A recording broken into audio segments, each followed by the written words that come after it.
Good morning students, कैसे हैं आप सब? स्टूडेंट्स, हम पढ़ रहे थे आपकी जो बुक है वितान, उसका जो चैप्टर है आलो आधारे, जिनकी लेखिका स्वयं बेबी हालदार है। तो स्टूडेंट्स, कल मैंने आपको बताया था कि जो बेबी हैं उनके जो पिताजी हमसे मिलने आते हैं और उनको ये सूचना देते हैं कि उनकी जो माँ है उनका देहांत हो गया है और इस वजह से वो बेचारी बहुत ज्यादा दुखी हो जाती हैं, परेशान हो जाती हैं जब उनको ये पता चलता है कि उनकी माँ को देहांत हो गया है। और वो थोड़ी सी नर्वस रहती है, कुछ दिनों तक दुखी रहती हैं। और इस एक तो ये उनके पास परेशानी होती है, दूसरी तरफ जो शर्मिंदा दीदी हैं, बाकी जो लोग हैं, उनकी चिट्ठियां आती रहती हैं और उनको ये टेंशन रहती है कि मुझे इनकी चिट्ठियों का भी जवाब देना है। तो आइए हम इस चैप्टर को कंटिन्यू करते हैं। बच्चों, आप जब वीडियो देखें तो पेज नंबर 50 निकाल लीजिएगा। देखिए, कल मैंने आपको बताया था कि उनके जो तातुश के जो भाई थे वो उनको सलाह दे रहे थे कि तुम शब्दकोश पढ़ती रहा करो, यानी कि डिक्शनरी देखती रहा करो, जिससे तुम्हें शब्दों का ज्ञान होता रहे, तुम नए नए शब्द क्या कर सको, सीख सको, है ना। तो वो सोचती है कि हाँ, तातुश शायद सही कहते हैं और तातुश के जो बंधु हैं वो भी सही कहते हैं, मुझे ये सारी चीजें पढ़ती रहनी चाहिए ताकि, और उसके जो तातुश के जो भाई हैं वो उनको ये भी सलाह देते हैं कि तुम लिखना बिल्कुल भी बंद मत कर देना। अगर तुम लिखोगे तो ये बहुत बेकार है। लिखने से क्या होता है, लोगों की जिज्ञासा बढ़ेगी, जानने की कि तुम्हारी जिंदगी में और क्या क्या हुआ है। वो कह रहे हैं कि जिज्ञासा होने से भी हम ही लिख पाते हैं। तुम्हारी कहानी क्या इधर सोई पड़ी है तुम्हारे तातुश की तरह। वो उसको सलाह दे रहे हैं कि क्या तुम्हारी कहानी जो सोई हुई है कहीं ना कहीं वो क्या हो जाएगी, जागृत हो जाएगी। नववर्ष में खूब लिखो और मल्लेश्वरी की तरह मोटी सोटी हो जाओ, यही मेरी कामना है। जो चिट्ठी है वो उनकी पढ़ रही थी और वो उसको सलाह दे रहे थे उस चिट्ठी में कि तुम खूब लिखो और नए वर्ष में तुम खूब खुश रहो और थोड़ी सी मोटी सोटी भी हो जाओ।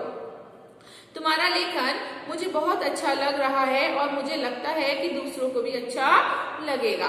जो तातुश के बंधु हैं उन्होंने जब पढ़ा था, मैंने आपको बताया था शायद लास्ट वीडियो में कि उन्होंने जितना भी लिखा था बेबी ने, उसकी उन्होंने फोटोकॉपी करा के तातुश ने उनको भिजवा दी थी। तो कह रहे हैं कि तुम्हारा लेखन मुझे जितना भी अच्छा लग रहा था, मैंने तुम जो लिख रही हो मुझे बहुत अच्छा लग रहा है, शायद ये लेखन दूसरों को भी क्या है, अच्छा लगेगा। मैं अपने बंधु आनंद के कहने पर तुम्हारा ये लेख तुम्हें भेज रहा हूँ। तुम्हारे लेखन को लेकर तुम्हारे तातुश और तुम्हारे जेठू दोनों के ही सोचने विचारने का कोई अंत नहीं है। सबसे अधिक खुशी की बात यह है कि पहले की तरह अब तुम्हें लिखने में कष्ट नहीं हो रहा है। वो बता रहे हैं, उसको समझा रहे हैं कि पहले शायद जब तुम शुरू में लिखा करती थी तो तुम्हें परेशानी होती थी, लेकिन शायद अब तुम्हारी बहुत अभ्यास हो चुका है और तुम्हें अब लिखने की परेशानी भी नहीं होती है। आगे वो बता रहे हैं कि आशापुर देवी की कोई नई किताब पढ़ी क्या? तुम्हारी लिखावट पहले मुझे काफी कष्ट देती थी, अब कष्ट देने की बात तो दूर, तुम्हारी लिखावट देखकर मुझे बहुत खुशी होती है। बच्चों, ये पत्र चल रहा है, वो पढ़ रही है, समझ रही है। तातुश के जो बंधु हैं वो उनको बता रहे हैं कि पहले की जो आशापूर्ण देवी है पत्र लेखिका, क्या तुमने उनकी कोई किताब वगैरह पढ़ी या नहीं पढ़ी? और वो साथ में ये भी कह रहे हैं कि पहले तुम्हारी जो राइटिंग थी बहुत ज्यादा थोड़ी सी गंदी थी, मुझे समझ में नहीं आता था, बड़ा परेशानी होती थी, लेकिन तुम्हारी जो लिखावट है वो भी बहुत साफ और सुंदर हो गई है, अब कष्ट नहीं देती तुम्हारी लिखावट, बल्कि मुझे और ज्यादा खुशी देती है। यानी कि तुम जो पढ़ते हो उसको देखकर मुझे और भी ज्यादा लिखती हो, जो भी बहुत अच्छा लगता है।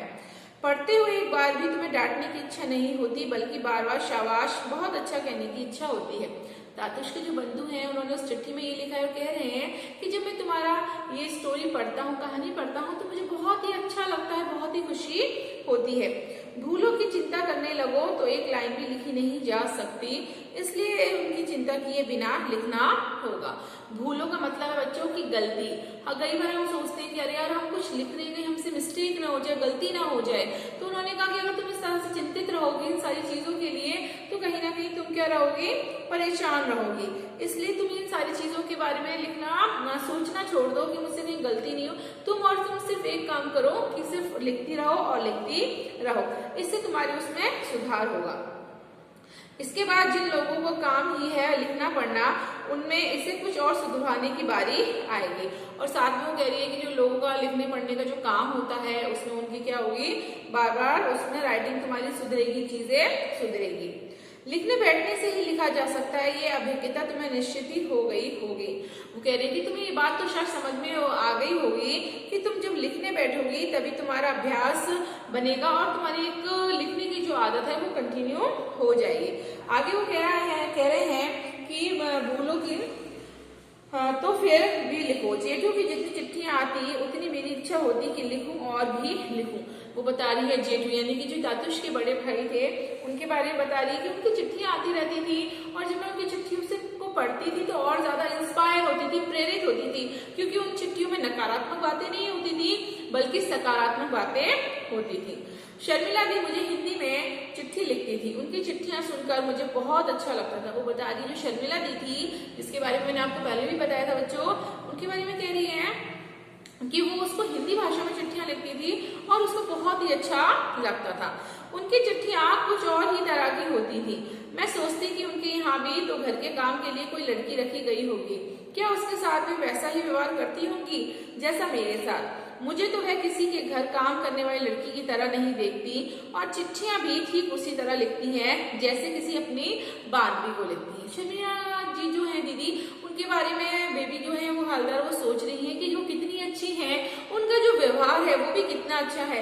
क्या उनके घर में जो काम करने वाली बाई है वो उसके साथ भी उतना ही अच्छा व्यवहार करती है जितना मेरे साथ करती है? क्या वो उसको ही इतना प्यार करती है जितना मेरे साथ मुझे करती है? और मुझे ऐसा फील होता है जैसे कि मैं कोई काम वाली नहीं हूँ बल्कि मैं कोई उनकी अपनी हूँ, प्रिय हूँ, बांधवी हूँ। तातुश उनकी चिट्ठियां पढ़कर सुनाते तो अपनी टूटी फूटी बांग्ला में मैं उन्हें लिख लेती। कभी जब मेरा मन खराब होता तो उनकी ये चिट्ठियां मुझे आदालित कर देती थी। हिंदी की उसको हिंदी नहीं आती थी, बांग्ला आती थी बच्चों। तो हिंदी में जब वो चिट्ठियां लिखती थी तो जो तातुश थे जो उसके पिता समान थे उसको चिट्ठियां पढ़ पढ़ के सुनाते थे और वो थोड़ी सी खुश भी होती थी और इंस्पायर भी होती थी। और वो कहती है अगर कभी मेरा मन खराब भी होता था, थोड़ा सा मन जैसे हमारा खराब हो जाता है, हम थोड़े से डिस्टर्ब होते हैं, टेंशन में रहते हैं, तो कह रही है उस समय मैं उनकी चिट्ठियां निकाल कर पढ़ा करती थी जिससे मुझे बहुत ज्यादा खुशी मिलती थी। वो बता रही है बेबी, एक बार सोचकर देखा कि अपने बाबा को तुम जैसी समझती हो वैसे वह क्यों है, इसका कारण क्या है?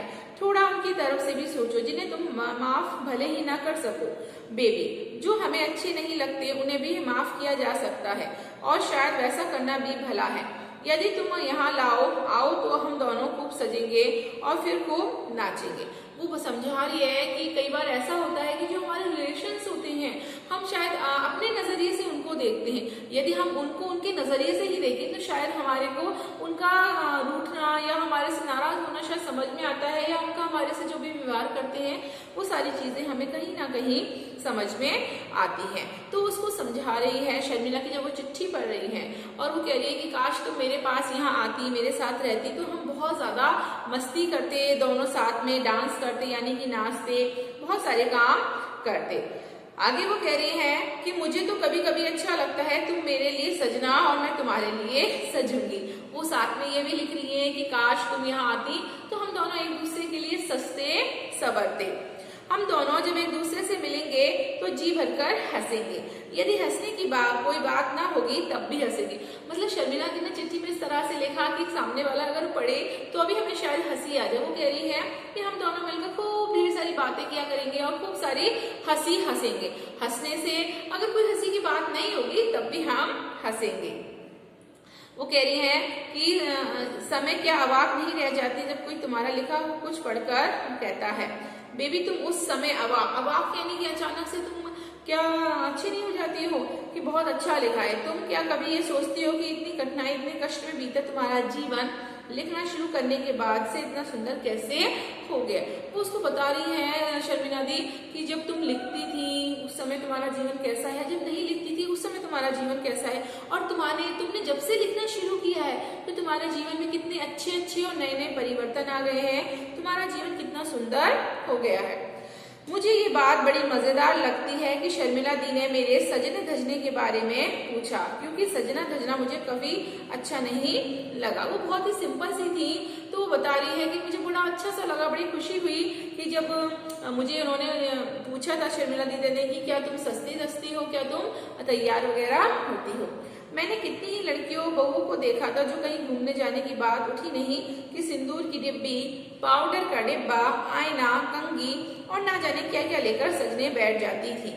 वो बता रही है कि मैंने बहुत सारी ऐसी महिलाएं देखी हैं, बहुएं देखी हैं कि हम कहीं घूमने फिरने जाते हैं तो वो सजने संवरने लग जाती हैं। देखिए, शायद मेरे ख्याल से सजना संवरना हम औरतों का हक भी होता है बच्चों। तो जाहिर सी बात है, महिलाओं को अगर वो सस्ती संवरती है तो बहुत अच्छी बात है। लेकिन बेबी कह रही है कि मैं जाती थी तो मैं तो ऐसे सिंपल से जाती थी, लेकिन जो बाकी की लड़कियां हैं, महिलाएं हैं, वो सज संवर कर बाहर जाती थी, साड़ी पहनती तो अपनी सहेलियों को बुलाकर पूछती, ए देखो तो ठीक से पहनी है क्या। मतलब जब हम सस्ते समझते हैं तो जाहिर सी बात है हम सामने वाले से पूछते हैं कि क्या मैं कैसी लग रही हूँ, कैसा लग रहा हूँ, जो भी है लड़कियां अक्सर कि मैं कैसी लग रही हूँ, मेरा मेकअप तो सही हुआ है ना, मेरा हेयर स्टाइल तो सही बना है। तो इसी तरह से वो भी पूछ रही है, बता रही है कि जो उसके आसपास की महिलाएं थी, लड़कियां थी, साड़ियां पहनती थी, तो अपनी सहेलियों को बुला बुला कर पूछा करती थी कि देखो मैं कैसी लग रही हूँ। अगर सहेली ने उनके मन की बात नहीं कही तो एक ठहरो कहकर साड़ी को फिर से 10 बार खोलती, पहनती। कोई कोई अपने स्वामी से पूछती, क्यों जी, कौन सी साड़ी पहनना ठीक रहेगा। कई बार ऐसा होता है कि अगर सहेली पॉजिटिव आंसर नहीं देती थी तो वो दोबारा से साड़ी खोल रही है, पहन रही है, कभी अपने हस्बैंड से पूछ रही है कि मैं कैसी लग रही हूँ, कैसी नहीं लग रही, क्या कौन सी साड़ी पहनूं, कैसी साड़ी पहनूं। स्वामी यदि कहता है ये साड़ी पहनो, इसमें बहुत अच्छी दिखोगी, तो उस साड़ी को पहनने में मुस्कुराती हुई जल्दी जल्दी कमरे में चली जाती और फिर साड़ी पहन स्वामी के सामने आ खड़ी होती और चाहती कि वह एक बार फिर कहे तुम कितनी सुंदर लग रही हो। सिर्फ यही नहीं, वह चाहती कि और लोग भी कहें देखो देखो तुम कितनी सुंदर लग रही हो। मैं तो ये देखकर अवाक रह जाती कि औरतों को साड़ी गहने से इतना मोह है। वो बता रही है अक्सर ऐसा महिलाएं करती हैं, पति की साड़ी, पसंद की साड़ी पहनना, फिर पहनने के बाद पूछना कि मैं कैसी लग रही। तो बोली मैं सारी चीजें देखकर थोड़ा सा अवाक रह जाती थी, चौंक जाती थी कि महिलाओं को गहनों से, ज्वेलरी से और यानी कि साड़ी वगैरह से कितना मोह होता है, कितना लगाव होता है, प्रेम होता है। इनके लिए इतना लालच, इतना लोभ। मैं उन्हें देखती कि होठों पर, चेहरे पर ढेर सारा रंग पोत लिया, यानी कि होठों पर लिपस्टिक लगा लेती थी और चल पड़ती अपने स्वामी या किसी और आदमी के साथ घूमने। ये सब चीजें औरतें ना जाने क्यों इतनी पसंद करती हैं। मुझे ये सब एकदम ही अच्छा नहीं लगता। मुझे बचपन से ही इतना अधिक सजना संवरना अच्छा नहीं लगता था। बचपन में मेरी दीदी मुझे पकड़कर जबरदस्ती मेरी कंघी करती और बाल बांधती। वो कह रही है बेबी और औरतों के बारे में कि और औरतों को सजना संवरना इतना पसंद था, लेकिन मुझे सजना संवरना ये सारी चीजें बिल्कुल अच्छी नहीं लगती थी। इनफैक्ट बचपन में मेरी जो बड़ी बहन थी वो मेरे बालों को संवारती थी, उसमें कंघी करती थी। सहेलियों के साथ कहीं मुझे अगर बाहर जाना होता तो सहेलियों ही कह कहकर मुझे सजाती थी, तैयार करती थी। शादी के बाद भी इन सब चीजों को शौक मुझे नहीं था। वो कह रही है जब मेरी शादी हुई थी उसके बाद भी मुझे ये सजना संवरना, मेकअप करना, तरह तरह की साड़ियां पहने, इन सारी चीजों का मुझे शौक नहीं था। कहीं जाना भी होता तो बस मैं बालों में सिर्फ कंघी कर लिया करती थी, मांग में सिंदूर भर लेती थी और चल पड़ती थी। औरतें मुझे देखकर, इस पर भी पांडे की औरतें मुझे देखकर जलती, वे अगर मुझे देखती तो और भी जलती और इसका बुला बुला आपस में खुसर खुसर करने लग जाती, क्योंकि साड़ी की जगह मैं सलवार सूट जो पहनने लगी थी।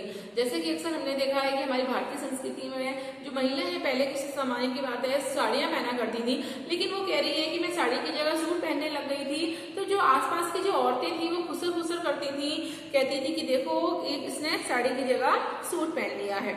यहाँ आकर इस तरह की कुछ बातों में मैं बच गई, यहाँ मुझे सबका स्नेह मिलता है। फिर वो ये सारी चीजें सोची थी उसने, फिर जब वो वहां रहती थी, आज भी सोच रही है तातुश के घर में कि देखो यहाँ तातुश के घर में आके मैं इन सारी चीजों से बच चुकी हूँ, है ना, और मुझे इन सब का बहुत ज्यादा प्यार मिला है। यहाँ पर इस तरह से कोई भी नहीं सोचता कि इसने साड़ी क्यों नहीं पहन रखी, सूट क्यों पहन रखा है।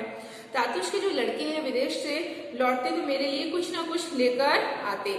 मामा माने अर्जुन दा की माँ आती तो वह भी मुझे कुछ ना कुछ जरूर देती। मैं सोचती कि इन लोगों का इतना प्यार संभाल भी पाऊंगी या नहीं। अब मुझे आश्चर्य होता है कि जब कोई कहता है कि वह इसके या उसके बिना नहीं रह सकता, जबकि मैं सोचती थी कि अपने दुर्गापुर के कुछ बंधुओं को छोड़कर मैं नहीं रह सकूंगी। यह सब बस कहने की भर की बातें होती हैं जो पहले कहा करते थे कि इसके या इसके बिना नहीं रह सकेंगे। वे आज उनके बिना बड़े मजे में हैं। मैं भी कुछ दिन बहुत उदास रही थी जब अपने बंधुओं को छोड़कर आना पड़ा था। वो कह रही है और समझा रही है कि जब इसके बिना उसके बिना हमें रहना पड़ता है। तो मैं ऐसे सोचती थी ऐसा कुछ नहीं होता है, लेकिन जब मैं कुछ दिन अपने बंधुओं के बिना, अपने रिश्तेदारों के बिना रही तो वास्तव में मुझे बहुत ज्यादा दुख हुआ था। आगे बताती है कि धीरे धीरे सब ठीक होता जाता है जब हमको आदत पड़ जाती है। फिर बच्चों को पाल पोस कर बड़ा करने की तरफ भी मेरी अधिक ध्यान हो गया था। मेरा ध्यान इस तरफ बढ़ गया कि मैं अपने बच्चों को पाल पोस कर बड़ा करूं, इस तरफ ध्यान देने लगी। और मुझे इतना सुख मिलने लगा कि मैं अपने बंधुओं से बिछड़ने के दुख की जगह मैं अब मानने लगी थी कि उनमें से कोई भी मुझसे मिलने ना आए। मैं अपने बाल बच्चों में मगन थी और इस बात में बहुत खुश थी कि उनकी पढ़ाई लिखाई ठीक चल रही है। जो हमारे सब कुछ ठीक चलता है, परिवार अच्छे से रहता है, बच्चे अच्छे से पढ़ते हैं, खाते पीते हैं, तो हमें अपने बंधुओं की शायद याद नहीं आती, उसी में कहीं ना कहीं हम खुश रहते हैं। तो वो ये बता रही है कि मेरे बच्चों की पढ़ाई लिखाई भी अच्छे से चल रही थी। वे अब ना तो पहले की तरह जरा जरा सी बात पर रोने चिल्लाने लगते थे, ना ही बेमतलब इधर से उधर भटकते थे। बातें भी अब ऐसी करने लगे जैसे पहले कभी नहीं करते। अभी कुछ दिन ही हुए मैं रात के 8-9 बजे अपने बच्चों के साथ छत पर बैठी, यानी कि पढ़ाई लिखाई के बाद उसके बच्चों में बहुत ज्यादा परिवर्तन आ गया था। वो बहुत अच्छे से बात करते थे, एक दूसरे से लड़ाई झगड़ा ये सारी बातों से वो दूर हो गए थे क्योंकि वो स्कूल जाने लगे। एक वो बात बता रही है कि एक दिन मैं छत पर बैठी हुई थी, बातें कर रही थी कि हठात ही मेरी लड़की ने मुझसे पूछा कि माँ क्या तुम कभी स्कूल गई हो? तो मैं अवाक होकर उसकी ओर देखती रही, अर्थात आश्चर्यचकित हो गई, मतलब एकदम से कि मैं उसकी तरफ देखने लगी कि ये क्या पूछ रही है और सोचने लगी कि इतनी जरा सी बच्ची ऐसी बात क्यों पूछ रही है। अब भला मैं इसे क्या जवाब देती। वो कह रही है मैं कुछ बोलती इसके पहले उसने फिर कहा माँ कोई कविता सुनाओ ना। मुझे वहाँ क्या यह सब याद था, फिर जो भी 2-4 लाइनें मन में आई उसे सुना दी। वह खिलखिलाकर हंस पड़ी और बोली इतनी बड़ी माँ और स्कूल की कविता सुनाती है। उसकी बात पर मुझे हंसी आ गई और थोड़ा सा दुख भी हुआ कि मैं वास्तव में शायद कभी स्कूल ढंग से जा नहीं पाई थी। मैंने सोचा मेरे बच्चे जब इस बात पर इतना हंस सकते हैं तो उस समय तो हंसेंगे जब देखेंगे कि मैं हाथ में अखबार लिए बैठी हूँ, क्योंकि मेरे हाथ में अखबार पहले कभी तो उन्होंने नहीं देखा। जाहिर सी बात है अगर आप स्कूल नहीं गए हो, अच्छी तरह से आपने पढ़ाई नहीं करी है, डिग्री नहीं ली है और आपके बच्चे स्कूल जाते हैं, अच्छी शिक्षा ले रहे हैं, फिर वो आपसे पूछ रहे हैं कि माँ आपने क्या कभी पढ़ाई करी है बताइए, और जब माँ जवाब नहीं दे पाती है लेकिन उसके बावजूद भी वो बैठ के अखबार पढ़ रही है, तो कहीं ना कहीं बच्चे भी थोड़े से समझ में पड़ जाते हैं, हंसने लग जाते हैं। तो बच्चों आज हमारी क्लास यहीं तक होगी, कल इस चैप्टर को हम कंटिन्यू करेंगे। Thank you.